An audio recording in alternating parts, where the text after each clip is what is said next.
আপনার যে একটু আগে বলেছেন মাননীয়া রজক ফ্যামিলি থেকে, আমরা আপনাদেরকে বলতে পারি যে আমাদের লেবার ডিপার্টমেন্টের একটা এই সংক্রান্ত শেষ ফান্ড রয়েছে 1%, যেটা আমরা করতে পারি। সেখানে কি কি এই 10 লক্ষ টাকা আপনার যারা ডেথ ফ্যামিলি তারা তো পেলেন, আজকে 1 লাখ টাকা করে ইনজোর্ডরা পেলেন। এর বাইরেও এই ফ্যামিলিগুলোকে যারা, বিশেষ করে যারা ডেথ ভিকটিম, এই ফ্যামিলিগুলো আমাদের লেবার ডিপার্টমেন্টের যে শেষ ফান্ড রয়েছে ওখান থেকে কি ধরনের সহযোগিতা করা যায়, এটা আমি কমিশনার কাম অ্যাডমিনিস্ট্রেটর আমাদের কলকাতা কর্পোরেশন তাকে দায়িত্ব দিচ্ছি, আর মন্ত্রিসভার পক্ষ থেকে ইউডিএমএ মিনিস্টারকে এটা মনিটরিং করার জন্য দায়িত্ব দিচ্ছি।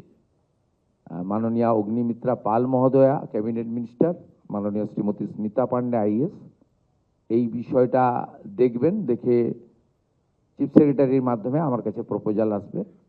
আমাদের লেবার সেক্রেটারি রচনা ভগত রয়েছেন, মন্ত্রী অর্জুন সিং রয়েছেন, তাদেরকেও প্রপারলি আমরা অ্যাডভাইস করে দেব।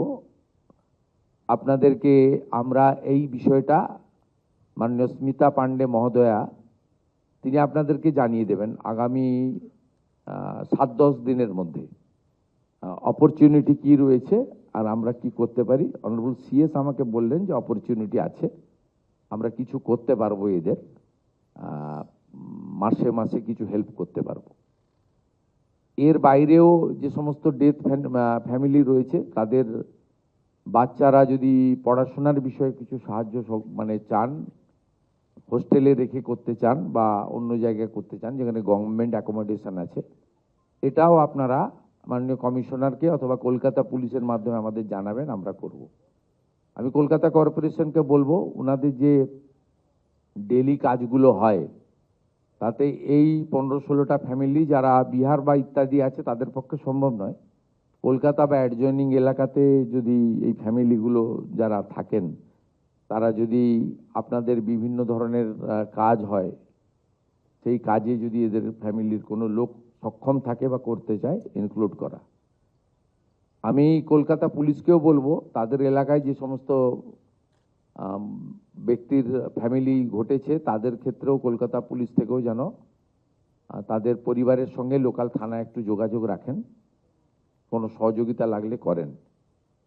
আর হেলথ ডিপার্টমেন্টের মাননীয় এমআইসিকে আমি অনুরোধ করবো, এমওএসও আছেন, যদি ফার্দার ট্রিটমেন্টের জন্য কারোর মনে হয় যে আমার এখনও শরীর ঠিক হয়নি, আরও ওষুধ দরকার বা আরও কিছু স্যাটিসফাইড হওয়ার জন্য নিজেই মনে করছেন যে আমি অসুস্থতা ফিল করছি বা আমার ব্যথা বেদনা আছে, সেটা ডক্টর শারদ্বত মুখোপাধ্যায় আমাদের এই ফর্মাল মিটিংয়ের পরে আপনারা ওনার কাছে নাম ফোন নাম্বার দিয়ে দিন, উনি প্রপারলি দেখে দেবেন।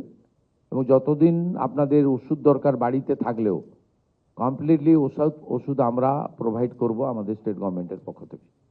এই বিষয়গুলো আমি আপনাদের বললাম এবং আশা করি আপনারা ধীরে ধীরে আপনাদের শোক কাটিয়ে উঠবেন এবং নতুনভাবে আপনাদের পরিবারের বাকি যে লোকজন রয়েছে তাদের দিকে তাকিয়ে আপনারা আবার স্বাভাবিক জীবনে ফিরে আসবেন। আপনাদের সরকার আপনাদের পাশে। Subscribe to One India and never miss an update. Download the One India app now.